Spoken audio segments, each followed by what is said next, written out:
Issue 2 targets pharmaceuticals at a time when no one would argue the costs just continue to go up. But would a yes vote really mean lower prices for you?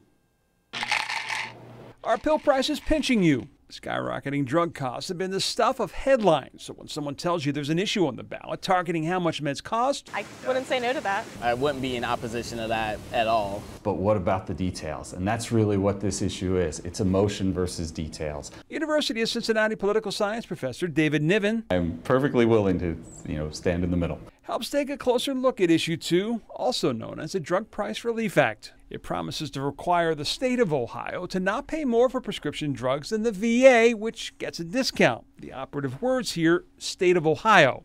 The typical Ohioan pharmaceutical bill would not be touched directly by this proposal. It's only those whose health care is provided for by the state. Like those on Medicaid. Those who support the plan say that's 4 million people, 167,000 children. And those against say that means that 2/3 of our population are left out, because 7 million Ohioans, that's 2 out of every 3 of us, don't get our drugs through state programs. So how that would relate to those privately insured remains unclear. It's hard to see the argument that this trickles to a person with private insurance. Now, that person pays taxes, and so in that sense, they get a savings when they pay the taxes that help pay for Medicaid. Also unclear is how much this would actually save the state, since what they pay for their prescription drugs is already a negotiated price.